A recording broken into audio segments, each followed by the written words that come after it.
ये सारे colleges through out India जो भी बड़े नाम हैं, एक तो ये जानना चाहूंगा कि इसके लिए कट ऑफ क्या लगेगा आपके लिए, कितने मार्कशीट पर आपके नंबर या परसेंटेज या परसेंटाइल चाहिए जब आप ये कॉलेज ले पाएंगे? ये उन लोगों के लिए भी हैं जो अभी 12th कर रहे हैं, और ये उन लोगों के लिए भी हो जाएगा जिन्होंने 12th कर लिया, सो दे नो कि वो कहाँ स्टैंड कर रहे हैं। और दूसरा ये कि जब आप एक इंस्टीट्यूट को चुन रहे हैं उसमें क्या देखना है आपको? देखिए, अब नहीं, ये एलपीजी से मैंने पूछा। बहुत ही रेलेवेंट क्वेश्चन आपने मुझसे पूछा जी। देखिए, पहली चीज, अब जो है जितनी भी सेंट्रल यूनिवर्सिटीज हैं, जैसे कि दिल्ली यूनिवर्सिटी हो गई, मुंबई यूनिवर्सिटी हो गई, चेन्नई पंजाब यूनिवर्सिटीज, ये सारी यूनिवर्सिटी CUCET के अंडर आती हैं, जिसमें एक कॉमन एंट्रेंस एग्जाम होता है और कट ऑफ का अब रोल नहीं है।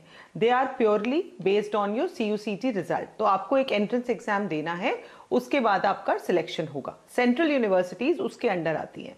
अगर हम प्राइवेट यूनिवर्सिटीज की बात करें, जैसे हम नारसी मुंजी की बात करें, क्राइस्ट की बात करें, इन यूनिवर्सिटी में अपना एंट्रेंस एग्जाम होता है। इनके यहाँ मार्क्स की कट ऑफ नहीं है। कुछ एक इन्होंने बैरियर रखा है कि डिपेंडिंग ऑन बच्चे कितने मार्क्स 80-85% ये प्रेफर करते हैं अगर आप BSc फाइनेंस में ऑप्ट करते हैं या एक स्ट्रॉन्ग कोर्स की तरफ जा रहे हैं। बट इन लोगों का मेन क्राइटेरिया होता है कि एंट्रेंस एग्जाम क्लियर हो एंड देन इंटरव्यू क्लियर हो। नारसी मुंजी इंटरव्यू नहीं लेता, बट क्राइस्ट यूनिवर्सिटी इंटरव्यू लेता है, फ्लेम यूनिवर्सिटी इंटरव्यू लेता है, अशोका इंटरव्यू लेता है।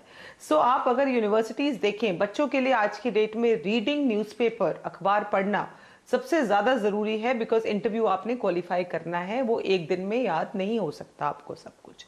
दूसरा क्वेश्चन आपने मुझसे पूछा था, क्या पूछा था विपिन जी आपने? दूसरा जी, मैं ये कह रहा था कि आपको क्या देखना है उस यूनिवर्सिटी या उस कॉलेज में। हाँ, एग्जैक्टली। अगर आप देखिए, यूनिवर्सिटी देखने के लिए सबसे पहली चीज जो आपको देखनी चाहिए कि उसमें फैकल्टी कैसी है। दूसरा आपको देखना चाहिए उसका क्रेडिट सिस्टम अब्रॉड एक्सेप्ट होता है या नहीं होता है, क्योंकि अगर कोई बच्चा बाहर जाके पोस्ट ग्रेजुएशन करना चाहता है तो ये भी एक इंपॉर्टेंट क्राइटेरिया। तीसरी और सबसे इंपॉर्टेंट चीज मेरे हिसाब से है प्लेसमेंट। उस कॉलेज ने लास्ट प्लेसमेंट कैसी दी है, एवरेज सैलरी क्या रही है वहां के बच्चों की, ये एक इंपॉर्टेंट क्राइटेरिया है जो हर बच्चे को देखना चाहिए।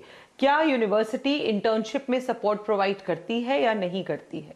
जैसे नारसी मुंजी सपोर्ट प्रोवाइड करती है, क्राइस्ट सपोर्ट प्रोवाइड करती है इंटर्नशिप के लिए भी, क्योंकि जब आप ग्रेजुएशन में हैं, अगर आप इंटर्नशिप नहीं करेंगे तो आपको ये क्लैरिटी नहीं आएगी कि आपको आगे चल के किस फील्ड में जाना है। जैसे अभी सर ने बोला कि फिनटेक एक ऑप्शन है, फाइनेंस और टेक्नोलॉजी। पेटीएम एक फिनटेक कंपनी है।